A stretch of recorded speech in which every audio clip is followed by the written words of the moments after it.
Hello everyone, কেমন আছো তোমরা সবাই? আশা করছি তোমরা সবাই খুব ভালো আছো আর আমরাও ভালো আছি। আজ হলো শুক্রবার আর আজ তো চতুর্দশী। আর এদিকে আমি কাপড়গুলো গুছিয়ে নিচ্ছি কারণ আমরা ঘুরতে যাব।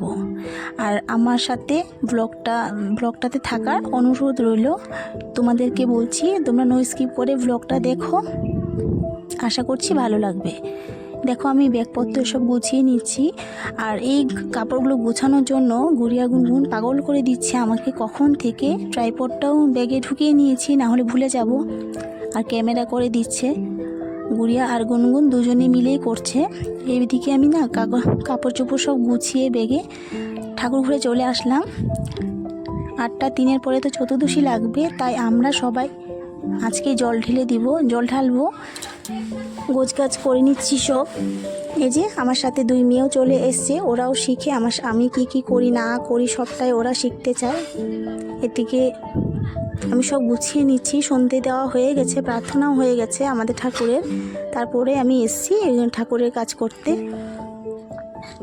ফুলের মালা গাঁথবো, সেটা আমি সকালে করিনি বা দুপুরবেলাও করে রাখিনি, এখনই করব। আর আজ সারাদিনটা যে কেমন করে কাটছে বুঝে উঠতে পারছি না। মানে আগামীকাল তো আমরা যাব বলেও সেও নেই, কিন্তু মনটা যেন কেমন করছে, যেতে পারবো কি পারবো না সেটাই একটা টেনশনে আছি। যখন গাড়িতে উঠবো মানে ট্রেনে, তখনই মানে পুরো শিওর হব যে আমরা যাচ্ছি। তো দেখতে থাকো আমি কোথায় যাচ্ছি না যাচ্ছি, আগামীকাল ব্লগে নিশ্চয়ই আসবে, শেয়ার করব। এই যে আমি আকন ফুলের মালা গাচ্ছি আর গুনগুন পাগল করে দিচ্ছে আমাকে যে ও গাঁথবে, ও বলে পারবে গাঁথতে। আমি বলছি না, তোমাকে করতে হবে না, তুমি শুধু আমাকে একটা করে ফুল দাও, আমি রেডি করে দিচ্ছি মালাটা। আমার জেঠিমার জন্য একটা করব। আর আজ আমরা যদি ভোলে বাবাকে জল না দিই, আগামীকাল আবার দিতে পারবো না, কারণ থাকবো না যেহেতু, এজন্য আজই করে নিচ্ছি। আজ শুক্রবারও, আর আমাদের অনেক দিন থেকে নিরামিষ চলছে। একাদশী ছিল, একাদশী আগের দিন দশমী থাকে, সেদিনও নিরামিষ, তারপর একাদশী, তারপর দ্বাদশী, আজ শুক্রবার, তার জন্য আমরা আর মিস করলাম না, আজকেই জল দিব। তা আমরা সবাই উপোস আছি, মা, আমি, গুড়িয়া গুনগুন আর আমার বর খেয়ে দিয়ে দোকানে চলে গেছে, মানে নিরামিষে খেয়েছে। তারপর আমার জেঠিমাও আছে আমাদের সাথে। দেখতে থাকো ব্লগটা। এবার আমি ধূপধুনো সব জ্বালিয়ে রেডি করে তারপরে পুজো করতে বসবো। আর এখন তো প্রায় 8:30টার মতো বাজছে। আগে আমি সব রেডি করে নিই, গুছিয়ে তারপরে সবাই এক এক করে জল ঢালবো। আর আমাদের এখানে আজ শিব পুজো হচ্ছে, অনেক জায়গাতে নিমন্ত্রণ আছে, সেখানেও হয়তো যাব।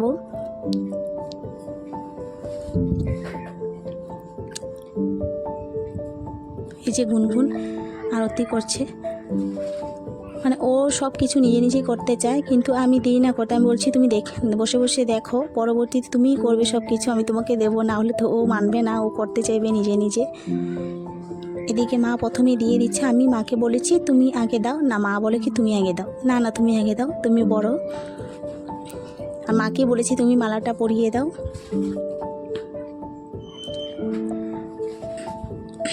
এদিকে আমি দুধ জল টল সব রেডি করে রেখেছিলাম, তো এক এক করে সব দিয়ে দিচ্ছে। আর ফল রেখেছি, গোটা ফল।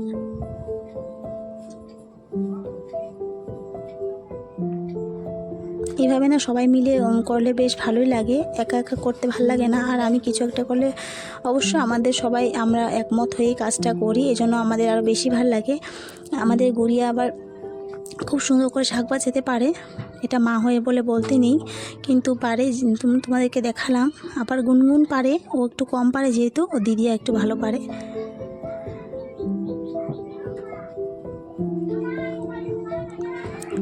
আজ বেল কিন্তু দুটোই ছিল, অন্যদিন এত বেশি থাকে। আমরা সোমবারে আবার কখনো যদি পাই মা এনে দেয়, আবার কখনো না পেলে এমনিই থাকে।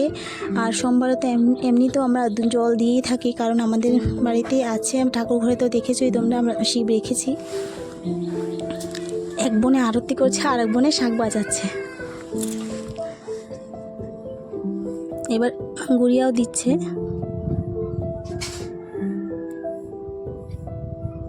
ওদেরকে একটু বলে দিতে হয়, নাহলে তো উল্টো পাল্টা করে দিবে, তাই ওর ঠাম্মি ওকে শিখিয়ে দিচ্ছে। কিভাবে দিতে হয়। এমনিতে তো দেখেছোই তোমরা, ওরা ঠাকুর ঘরে এসে নিজের মতো করে কাজ করে। আবার যদি আমরা কোনো সময় একটু না দেখি তাহলে কিন্তু একটু বেশি বাড়াবাড়ি করে ফেলে, এটা ধরে সেটা ধরে নিজের মতো করে।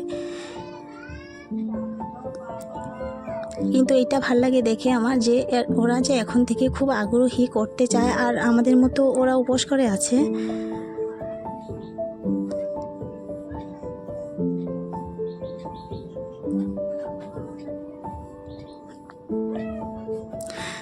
আমি এবার জল দিয়ে দুধ জল সব দিয়ে দিচ্ছি। আমার বর এসে দিবে হয়তো, যখন আসবে তখনই হয়তো দিবে, দোকান থেকে যখন আসবে। তারপর আমি একটু ভাত রান্না করব গুড়িয়া গুনগুনের জন্য, ওদেরকে খাইয়ে দিতে হবে। কারণ আগামীকাল আমরা যদি যাই আবার, বাচ্চারা আজকে এমনও কিছু খায়নি, আর যাই যদি আবার অনেকটা জার্নি করতে হয় আমাদের গুয়াহাটি থেকে সেই ডিফু পর্যন্ত। আমার বাপের বাড়ি ডিফু, অনেকটা লং জার্নি হয়ে যায়। তো বাচ্চারা না খেলে আবার রাত্রিতে ঘুমাবেও না, আর অসুস্থ হয়ে যাবে। তার জন্য একটু ভাত খাইয়ে দিব ওদেরকে।